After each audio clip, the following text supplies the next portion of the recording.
سورۃ الفاتحہ، سورہ فاتحہ کا تعارف، مقام نزول۔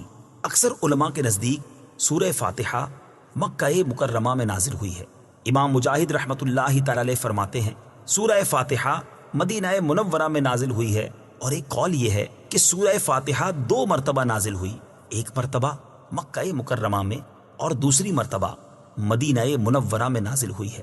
آیات، کلمات اور حروف کی تعداد، اس صورت میں ایک رکوع، 7 آیتیں، 27 کلمے اور 140 حروف ہیں۔ سورہ فاتحہ کے اسماء اور ان کی وجہ تسمیہ، اس سورت کے متعدد نام ہیں، اور ناموں کا زیادہ ہونا اس کی فضیلت اور شرف کی دلیل ہے۔ اس کے مشہور 15 نام یہ ہیں۔ نمبر 1، سورہ فاتحہ۔ سورہ فاتحہ سے قرآن پاک کی تلاوت شروع کی جاتی ہے، اور اسی سورت سے قرآن پاک لکھنے کی ابتدا کی جاتی ہے، اس لیے اسے فاتحۃ الکتاب یعنی کتاب کی ابتدا کرنے والی کہتے ہیں۔ نمبر 2، اس سورت کی ابتدا الحمدللہ سے ہوئی، اس مناسبت سے اسے سورۃ الحمد یعنی وہ سورت جس میں اللہ تعالیٰ کی حمد بیان کی گئی ہے کہتے ہیں۔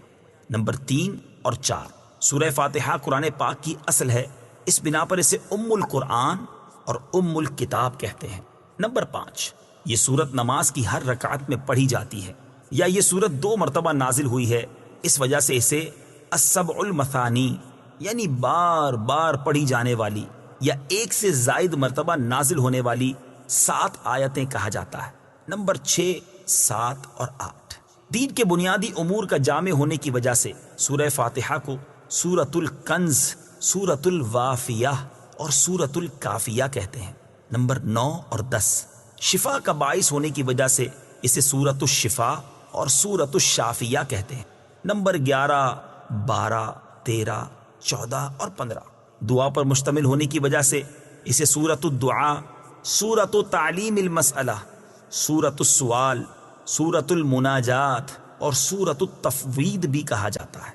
سورہ فاتحہ کے فضائل، احادیث میں سورت کے بہت سے فضائل بیان کیے گئے، ان میں سے 4 فضائل بیان کرتا ہوں۔ نمبر 1، بخاری شریف کی حدیث ہے، حضرت ابو سعید بن معلا رضی اللہ تعالی عنہ فرماتے ہیں، میں نماز پڑھ رہا تھا تو مجھے نبی کریم صلی اللہ تعالی علیہ وسلم نے بلایا، لیکن میں نے جواب نہ دیا۔ جب نماز سے فارغ ہو کر بارگاہ رسالت صلی اللہ تعالی علیہ وسلم میں حاضر ہوا، میں نے عرض کی، یا رسول اللہ صلی اللہ تعالی علیہ وسلم، میں نماز پڑھ رہا تھا۔ تاجدار رسالت صلی اللہ تعالی علیہ وسلم نے ارشاد فرمایا، کیا اللہ تعالیٰ نے یہ نہیں فرمایا، استجیبوا للہ وللرسول اذا دعاکم، اللہ اور اس کے رسول کی بارگاہ میں حاضر ہو جاؤ جب وہ تمہیں بلائیں۔ پھر ارشاد فرمایا، کیا میں تمہیں تمہارے مسجد سے نکلنے سے پہلے قرآن کریم کی سب سے عظیم سورت نہ سکھاؤں؟ پھر آپ علیہ الصلوۃ والسلام نے میرا ہاتھ پکڑ لیا۔ جب ہم نے نکلنے کا ارادہ کیا تو میں نے عرض کی، یا رسول اللہ صلی اللہ تعالی علیہ وسلم، آپ نے فرمایا تھا کہ میں ضرور تمہیں قرآن مجید کی سب سے عظمت والی سورت سکھاؤں گا۔ ارشاد فرمایا، وہ سورت الحمدللہ رب العالمین ہے، یہی 7 مثانی اور قرآن عظیم ہے جو مجھے عطا فرمائی گئی۔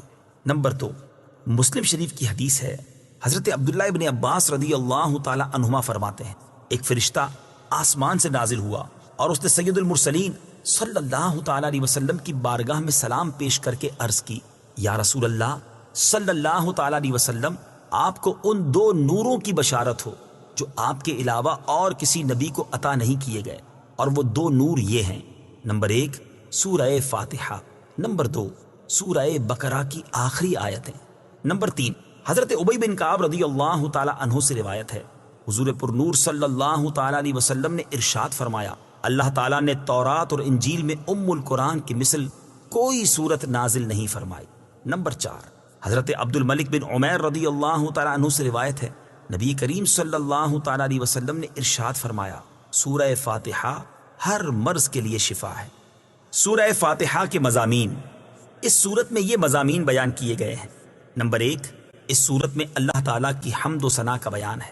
نمبر 2، اللہ تعالیٰ کے رب ہونے، اس کے رحمان اور رحیم ہونے، نیز مخلوق کے مرنے کے بعد دوبارہ زندہ کیے جانے اور قیامت کے دن ان کے اعمال کی جزا ملنے کا ذکر ہے۔ نمبر 3، صرف اللہ تعالیٰ کے عبادت کا مستحق ہونے اور اس کے حقیقی مددگار ہونے کا تذکرہ ہے۔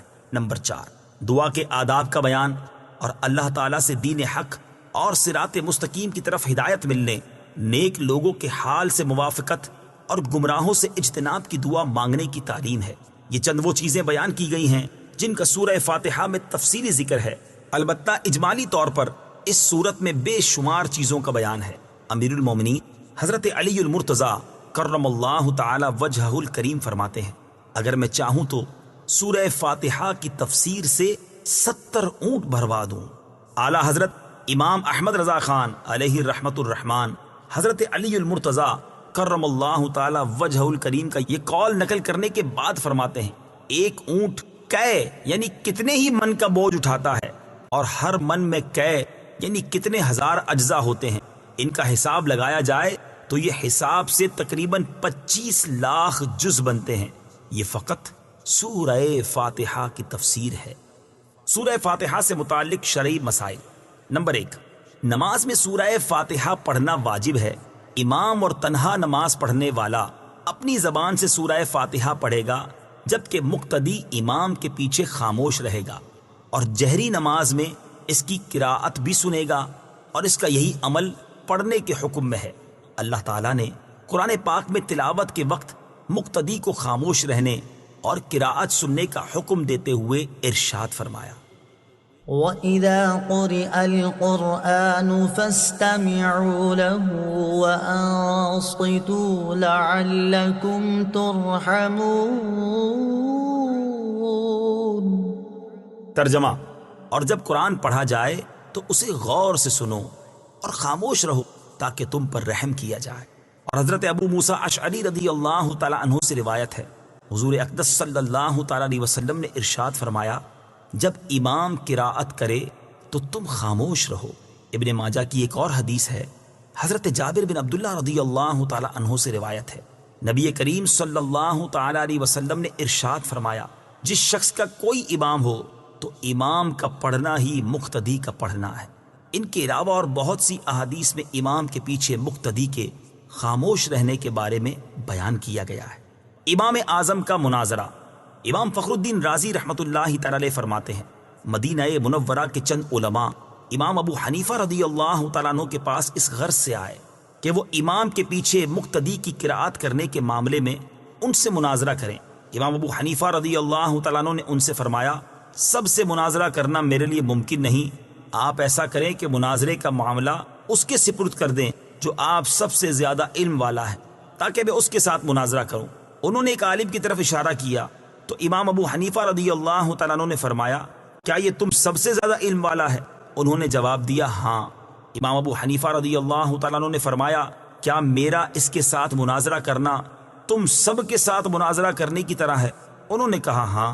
امام ابو حنیفہ رضی اللہ تعالیٰ عنہ نے فرمایا، اس کے خلاف جو دلیل قائم ہوگی وہ گویا کہ تمہارے خلاف قائم ہوگی۔ انہوں نے جواب دیا، ہاں۔ امام ابو حنیفہ رضی اللہ تعالیٰ عنہ نے فرمایا، اگر میں اس کے ساتھ مناظرہ کروں اور دلیل میں اس پر غالب آ جاؤں تو وہ دلیل تم پر بھی لازم ہوگی۔ انہوں نے کہا، ہاں۔ امام ابو حنیفہ رضی اللہ تعالیٰ عنہ نے دریافت کیا، وہ دلیل تم پر کیسے لازم ہوگی؟ انہوں نے جواب دیا، اس لیے کہ ہم اسے اپنا امام بنانے پر راضی ہیں تو اس کی بات ہماری بات ہوگی۔ امام ابو حنیفہ رضی اللہ تعالیٰ عنہ نے فرمایا، ہم بھی تو یہی کہتے ہیں کہ جب ہم نے ایک شخص کو نماز میں اپنا امام مان لیا تو اس کا قراءت کرنا ہمارا قراءت کرنا ہے اور وہ ہماری طرف سے نائب ہے۔ امام ابو حنیفہ رضی اللہ تعالی عنہ کی یہ بات سن کر سب نے اقرار کر لیا کہ امام کے پیچھے مقتدی قراءت نہیں کرے گا۔ نمبر 2، نماز جنازہ میں خاص دعا یاد نہ ہو تو دعا کی نیت سے سورہ فاتحہ پڑھنا جائز ہے، جبکہ قراءت کی نیت سے پڑھنا جائز نہیں۔